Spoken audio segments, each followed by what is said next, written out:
오늘 새벽 함께 보실 하나님의 말씀은 에베소서 6장의 말씀입니다. 봉독은 에베소서 6장 18절 말씀만 봉독합니다.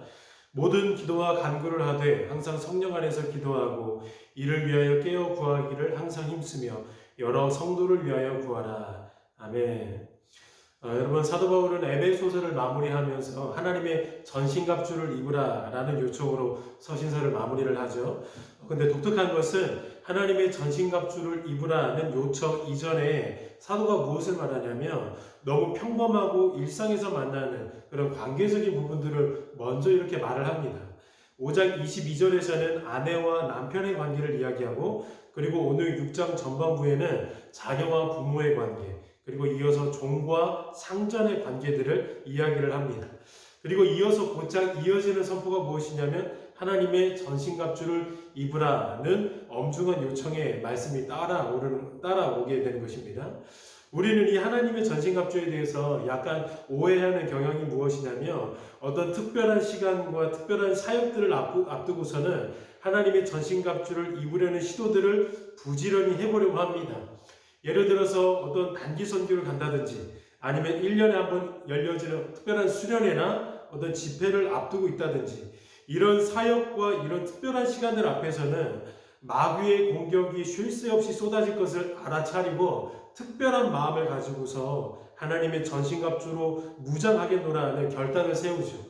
당연히 이러한 특별한 자세가 결코 나쁜 것은 아닙니다.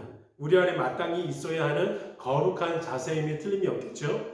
하지만 오늘 본문을 통해서 사도가 우리에게 강력한 오토로 권면하는 내용을 살펴보니까 성도된 우리가 하나님의 전신갑주를 입고 있어야 하는 장소와 순간과 사역들은 그런 특별한 사역들과 공간들 속에서만 입고 있으라는 권면이 아닙니다.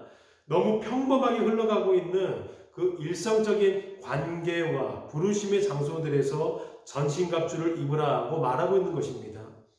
그리고 그곳이 사탄의 간계와 공격들이 쏟아지고 있는 가장 치열한 전투의 현장이라고 소개하고 있는 것입니다. 우리의 정신을 다시 한번 이렇게 일깨우는 시도를 사도가 하고 있는 겁니다. 여러분, 우리의 모습을 한번 돌아보시기를 바랍니다. 우리의 모습이 어떤가요? 우리는 하나님의 전신갑주를 잘 입고 있다가도 어디에서 벗어버리게 되냐? 부부 사이에서 벗어버려요. 부모와 자녀의 관계 속에서 전신갑주를 과감하게 내동댕이 쳐버립니다.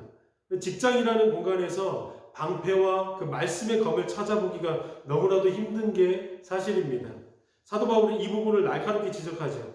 그곳이 바로 하나님의 전신갑주를 입고서 마귀의 관계를 능히 대적해야 하는 영적인 싸움의 장소들이다 라고 이렇게 지적하고 있는 것입니다. 사랑하는 여러분, 꼭 기억하시길 바랍니다. 우리가 전신갑주를 입고 영적인 전쟁과 또 말씀의 순종의 기록 가운데 단호한 결단을 내려야 하는 공간은 절대로 멀리 있거나 어딘가에 특별하게 존재해 있지 않다는 것입니다. 우리가 매일매일 만나는 가장 익숙한 관계와 장소들 안에서 이미 지금 치열하게 벌어지고 있다는 사실을 여러분 무섭게 기억하셔야 됩니다. 그리고 또 함께 주목하고 싶은 부분이 있는데 사도 바울이 다양한 그 전신갑주의 모습들과 그 전신갑주의 성격들을 차례차례 소개를 하죠.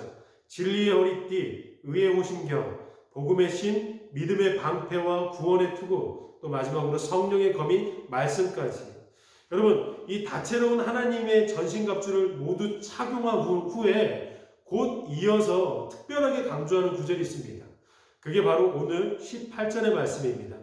모든 기도와 간구를 하되 항상 성령 안에서 기도하고 이를 위하여 깨어 구하기를 항상 힘쓰며 여러 성도를 위하여 구하라. 왜 사도 바울은 지금 하나님의 전신갑주를 다 말하고 나서 특별히 기도라는 구절로 전신갑주의 말씀을 결론 지으려고 할까요? 이 안에 담겨져 있는 영적인 의미는 간단합니다. 여러분, 전쟁에 나가 있는 한 명의 군사가 있습니다. 그 군사가 튼튼한 갑옷과 공격의 무기들을 다 갖추고 나간다고 해서 전쟁에서 무조건 승리를 하는 것은 아닙니다. 전쟁을 진두지휘하고 있는 사령탑과의 교신이 절대로 끊겨서는 안 되는 거예요.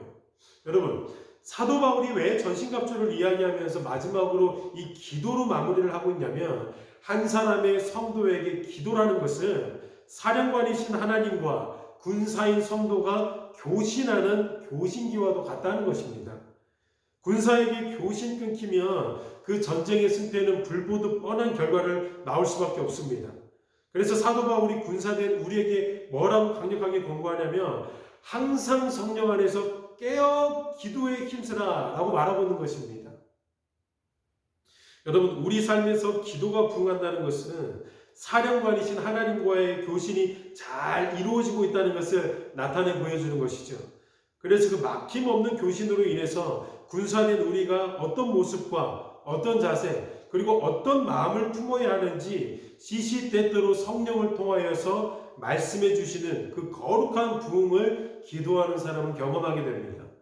부부관계 속에서 그리고 부모와 자녀의 관계 속에서 그리고 직장이라는 그 부르심의 현장 속에서 기도하는 사람들은 자신이 원하는 대로 하지 않고 그 기도라는 교신으로 인해서 하나님의 말씀을 듣고 그 말씀을 순종함으로 하나님의 뜻이 그 모든 곳곳에서 그리고 관계들 속에서 이루어지게 되는 것을 경험하게 되는 것이죠.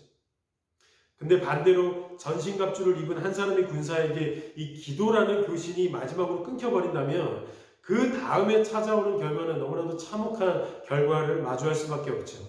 여러분, 양이 목자의 음성을 무시하고 울타리 너머로 뛰쳐나가 버리면 곧바로 우는 사자와 이리가 집어삼키는 것과 마찬가지로 교신이 끊겨버린 군사에게도 그와 똑같은 상황이 기다리고 있는 것입니다. 그래서 하나님의 군사로서 부름을 받은 우리에게 기도라는 것은 우리의 생명줄이 되는 것입니다. 근데 사도 바울이 그 기도를 이야기하면서 생명줄과도 같은 그 기도를 이야기하면서 오늘 본문에서 무엇을 함께 이야기하나요? 18절 말씀을 제가 다시 한번 읽어드립니다. 모든 기도와 간구를 하되 항상 성령 안에서 기도하고 이를 위하여 깨어 구하기를 항상 힘쓰며 여러 성도를 위하여 구하라. 자기 자신만을 위해서 기도하지 않고 여러 성도를 위하여서 함께 기도해달라라고 이렇게 권면하고 있는 중에 있는 겁니다. 여러분, 사도 바울은 교회가 어떤 존재이며 특별히 이 교회가 어떤 속성을 가지고 있는지에 대해서 정확하게 꿰뚫었던 것입니다. 구약의 역사를 통해서도 알고 있었고 또 하나님이 주시는 그 계시적인 입장을 통해서도 사도 바울이 알고 있었던 거예요. 교회로 부름을 받은 이상 절대로 나 혼자만 잘한다고 교회가 건강하고 강건하게 세워지는 것이 아니라는 사실입니다. 구약을 통해 반성케 한 이스라엘 백성들의 역사를 보시길 바랍니다. 대표적으로 가나안 정탐의 사건을 보시길 바랍니다. 10명의 정탐꾼이 하나님의 약속 앞에 의심했죠. 그리고 그 의심을 통하여서 분노했고 혈기를 부리게 됐고 악평을 가하니까 이스라엘 전체가 그 10명의 영향을 민족적으로 받아버렸습니다. 그래서 그 과거의 일들, 광야에서 불순종하던 그 과거의 일들을 회상하면서 히브리서 기자가 3장 13절에 이런 내용을 기록했습니다. 오직 오늘이라 일컫는 동안에 매일 피차 권면하며 너희 중에 누구든지 죄의 유혹으로 완고하게 되지 않도록 하라. 피차 권면하라 라고 말하는 거예요. 나 혼자 잘한다고 될 일도 아니고 또 남 혼자 잘한다고 될 일이 아니라는 겁니다. 주 안에서 한 몸으로 부름을 받았기 때문에 때로는 나의 실수가 나의 실수에서 끝나는 것이 아니라 공동체 전체의 아픔이 될 수도 있고 또 남의 실수 또한 나의 고통과 나의 아픔으로 동시에 찾아오게 된다는 것입니다. 그래서 사도 바울은 오늘 본문을 통하여서 이렇게 마지막으로 권고하는 겁니다. 여러 성도를 위하여 구하라. 여러분 기억하시길 바랍니다. 내가 기도하지 않으므로 나만 고립되고 나만 정체되는 것이 아니에요. 내가 기도하지 않으면 기도하지 않은 나를 통하여서 때로는 부부 공동체의 질서가 또 가족 공동체가 또 우리가 함께 모인 우리 교회 공동체가 함께 흐트러지고 사탄으로부터 쏟아지는 그 공격에 속수무책으로 당할 수 있다는 사실을 여러분 꼭 기억하시길 바랍니다. 늘 성령 안에서 깨어 기도하되 모든 성도들을 위하여서 함께 힘써서 기도하는 저와 여러분 되시길 예수님의 이름으로 축원드립니다. 기도하시겠습니다. 이 새벽 가운데도 우리에게 말씀을 허락하신 주님을 찬양합니다. 혼탁한 세상 가운데 그리고 사탄의 관계가 가득한 이 세상 가운데 거룩을 잃지 않게 우리를 붙들어 주시고 늘 성령 안에서 기도하며 특별히 여러 성도들을 위하여서 함께 간절하게 기도하는 우리 모두 되어질 수 있도록 은혜를 허락하여 주옵소서. 예수 그리스도의 이름으로 기도드립니다. 아멘. 하늘에 계신 우리 아버지여, 이름이 거룩히 여김을 받으시오며 나라가 임하시오며 뜻이 하늘에서 이루어진 것 같이 땅에서도 이루어지이다. 오늘 우리에게 일용할 양식을 주시옵고 우리가 우리에게 죄 지은 자를 사하여 준 것 같이 우리 죄를 사하여 주시옵고 우리를 시험에 들게 하지 마시옵고 다만 악에서 구하시옵소서. 나라와 권세와 영광이 아버지께 영원히 있사옵나이다. 아멘. 이 시간 공동의 기도의 제목과 또 개인의 기도의 제목을 가지고 함께 기도하는 시간 갖겠습니다.